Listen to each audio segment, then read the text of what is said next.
The girl finally married the prince of her dreams, but the prince and his family ended up sacrificing her to a demon. Hello friends, welcome back to Alvo Movie Recaps. Enjoy the top movie stories and have a great day.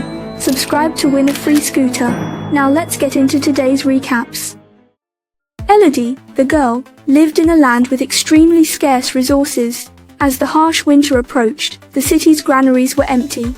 Just when everyone was at a loss, a marriage proposal letter brought new hope to the old king. Prince Aurelia, who was extremely wealthy, wanted to marry Elodie. Upon hearing that he could help them solve the food problem for the city's people, Elodie followed the old king's suggestion and immediately set off for the kingdom of Aurelia. As the deafening sound of the horn rang out, two giant dragon statues emerged from the mist, bringing a strong sense of oppression that made everyone on the ship feel uneasy. However, this unease dissipated with the appearance of the prosperous kingdom of Aurelia. The newly arrived Elodie and her family walked through the opulent palace. The old king could hardly believe that his daughter could marry into such a prestigious family. Standing on the balcony, Elodie noticed another princess downstairs and wanted to greet her, but the other princess was called away by a servant. The next day, Elodie met Prince Henry, who was about to marry her. Henry's mother suggested they go out to cultivate their feelings, as she and his father had some important matters to discuss in private. The two rode horses and galloped across the vast land. Watching the handsome prince, Elodie's heart was filled with excitement, unaware that all this beauty was about to turn into a nightmare. The old king, with a furrowed brow, walked out of the council chamber. Faced with his wife's inquiries, he remained silent. He knew that only by sacrificing Elodie could he save his people from the dire straits they were in. On the second day, Elodie and Prince Henry held a grand wedding ceremony. The queen also announced that Elodie had officially become a member of the Aurelian royal family. After the ceremony, Prince Henry led Elodie to the top of a mountain. With the appearance of a group of people wearing strange masks, Elodie began to feel a strong discomfort. However, she still followed Prince Henry without a doubt.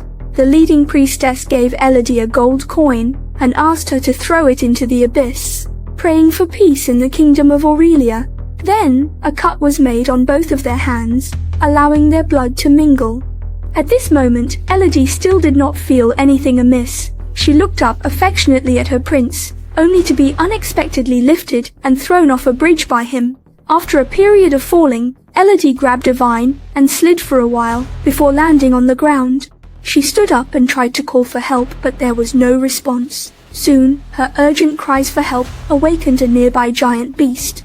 Unaware of the danger approaching, Elodie tore off the necklace around her neck and angrily threw it to the ground. She stood up, grabbed the rock wall and tried to climb up. The sharp spikes on the rock wall pierced into her palms, causing excruciating pain. Accidentally, she noticed a nearby crown, which made her realize that she was, in fact, merely a sacrificial offering for the kingdom of Aurelia. It was unclear what she was being sacrificed to. At that moment, a nearby light caught her attention. She picked up a stick from the ground and slowly approached it. Upon closer inspection, she discovered it was a small bird that had been set alight. While she was still puzzled, tens of thousands of ignited birds flew out from the depths of the cave, illuminating the entire cavern. Elodie, trembling, looked around, trying to find the culprit behind all this, unaware that a dragon had stealthily approached her from behind. As a chill wind rose behind her, Elodie turned around and saw the dragon's true form. She hid behind a stone pillar, but the dragon did not immediately kill her. Instead, it delicately inquired about her name, stating that it was merely fulfilling a promise of blood for blood. The royal blood scent on Elodie made her impossible to hide. The dragon would play with her until it was satisfied, and then it would kill her. It then spewed flames towards the place where Elodie was hiding. Elodie lifted her skirt and ran desperately, with scorching lava flowing rapidly behind her. When she reached a corner, she found that the dragon had not followed her. Just as she was about to catch her breath, the dragon's heavy breathing grew stronger in the distance, and Elodie tried to squeeze into a small opening beside her. However, the size of the hole was too small, and her hoop skirt got stuck, rendering her immobile. Looking up, she saw the dragon approaching, so Elodie desperately kicked and broke the hoop skirt to avoid the dragon's flames. Unfortunately, her leg was accidentally burned, losing a layer of skin. Elodie endured the excruciating pain without making a sound. The dragon continued to taunt Elodie at the entrance of the cave. By the way, if you enjoy our movie recaps, we're currently hosting a giveaway for our audience. We're excited to announce that a brand new scooter awaits one lucky subscriber. Don't miss out. Subscribe and follow us to stay tuned for more updates. Hearing no more noise outside, Elodie finally lifted her skirt to examine her wound. She took out a dagger from her chest, cut a strip of cloth, and wrapped it around her wound. Then, she took out a pendant from her mother, lit the ornament inside, and used it as a source of light. She searched for an exit in the cave. While passing through a low cave, she accidentally fell, and the pendant rolled into a puddle, gradually extinguishing. Once again, Elodie was plunged into endless darkness. Her strong will to survive made her stand up again, and a blue light in front of her gave her hope. After taking a few steps, she almost fell into a bottomless abyss. Sitting on the ground, Elodie recalled everything that had happened. She removed the ring the prince had given her and then ran and leaped with all her might, trying to jump to the other side. Unfortunately, she was just a bit short. Elodie took out her dagger and stuck it into the rock wall, using all her strength to climb up slowly. Finally, she reached the blue light and discovered it was a group of blue fireflies. Elodie tore off her sleeve and made a lantern, using the blue light from the fireflies to continue searching for an exit in the cave. Seeing a puddle ahead, she eagerly went forward and took a sip.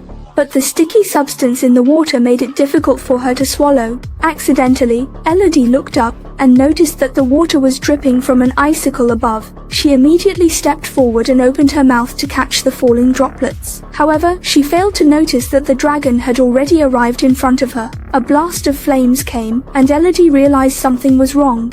It was too late to escape, but fortunately, the dragon did not intend to finish her off so quickly. Elodie managed to escape once again and hid in a deep pit. On the walls of the pit, she discovered the names of the girls who had been trapped there, with the entire wall filled with the names of girls who had been brutally killed by the dragon. Elodie crouched down and unwrapped the cloth around her wound, which had become infected and inflamed. Soon, Elodie began to experience hallucinations, seeing the helplessness of the girls trapped there. If they went out, they would be eaten by the dragon, and if they stayed, they would starve to death in the endless darkness. On the verge of death, a girl told Elodie that everything was a lie, and Elodie woke up from her hallucination. She discovered that the fireflies had covered her wound, and when she pulled them off, the previously bleeding wound had miraculously healed. Fully recovered, Elodie stood up and saw a map on the wall. Having loved playing mazes since childhood, she quickly found the escape route. She took off her cumbersome skirt, left her name on the wall, and mustered the courage to walk out of the deep pit. Following the map on the wall, she indeed found the escape exit. As soon as she landed, she looked up and enjoyed the sunlight. She wrapped cloth around her limbs and began to climb vigorously on the crystals using her crown. Accidentally, she slipped and almost fell back into the cave. The dragon had also arrived beneath her, opening its huge mouth, waiting for its prey to come to it. Fortunately, Elodie held onto the crown tightly and successfully climbed to the top of the cave. However, upon reaching the exit, she found herself facing a bottomless abyss. The feeling of helplessness and despair once again surged in her heart. She held back her tears, trying not to cry. The sudden sound of a horse neighing made her regain her composure. She shouted loudly, trying to attract the attention of the people below. However, the dragon suddenly appeared at the mouth of the cave. Luckily, Elodie managed to dodge in time, saving herself. The dragon threatened her, saying there was no way to escape here, and once she entered its territory, she shouldn't expect to leave alive.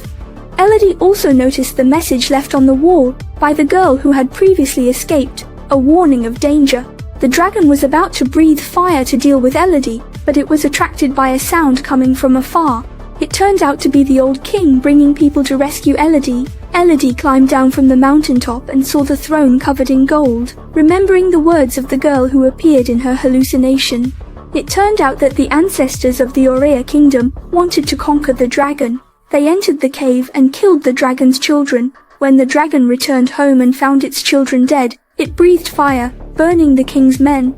The king knelt and begged the dragon to spare him. The dragon demanded that the king sacrifice one of his descendants each year to experience the pain of losing a child, just like the dragon.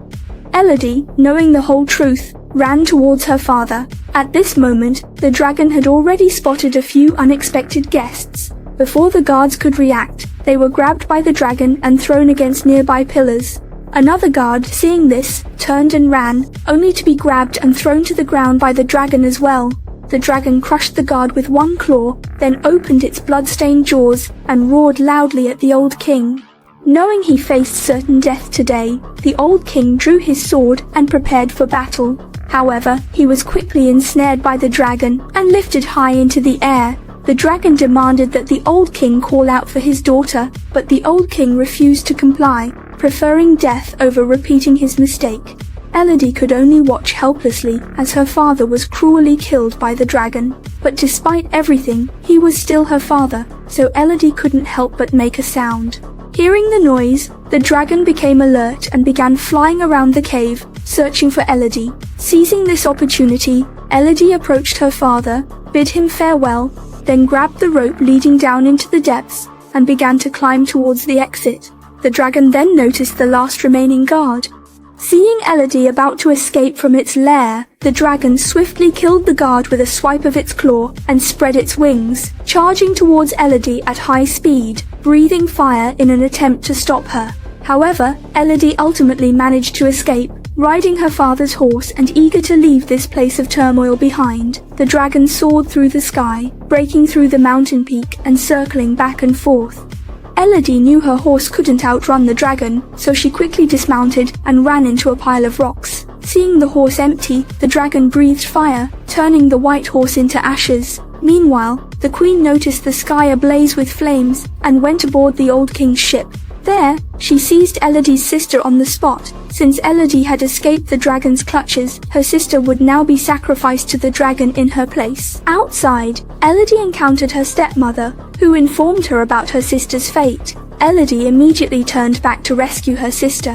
When she arrived at the sacrificial altar, her sister had already been taken by the giant dragon. Elodie used the armor on the ground to set up a trap. As the armor fell with a clatter, the dragon released the girl and flew towards the noise. Seizing the opportunity, Elodie rushed forward to grab her sister, intending to escape quickly from the scene. Realizing that the deceived dragon turned back, Elodie picked up her sword and aimed it at its eyes, claiming she was not of royal blood and that they had been deceived by the queen and king. However, the dragon evidently wouldn't easily believe her words. It breathed fire, sending Elodie flying into a nearby pool. Climbing out onto the bank, Elodie reached for the weapon her sister had thrown to her, but the dragon pinned her down with its claws and then pierced her body with its sharp claws. Enduring the pain, Elodie pulled out a dagger and stabbed at the dragon's eye, then grabbed an arrow from the ground, preparing for battle. As the wounded dragon began to flicker with illusions, Elodie seized the opportunity to run forward and stab it in the chest, once again telling it she was not its enemy. Yet the dragon still perceived her as royalty and forcefully flung her aside. As Elodie got back on her feet, she noticed a nearby pillar, devising a plan to deal with the dragon. She made the dragon breathe fire upon itself, then swiftly dodged as the flames rebounded off the pillar. With the dragon lying on the ground, gasping for breath, Elodie approached, showing her wounds. She didn't kill the dragon, knowing it too was a victim, and that everything was the fault of the kingdom of Aurea. She picked up a healing firefly and placed it on the dragon's body. Meanwhile, the kingdom of Aurea was hosting another wedding.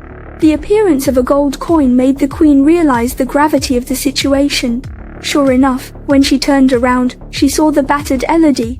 Prince Henry tried to explain everything, but Elodie no longer wanted to listen to a liar.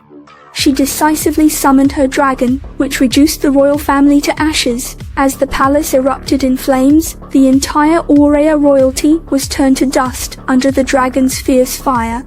Elodie then raised the sails, taking her sister and stepmother back to their homeland, with the dragon guarding them on their journey.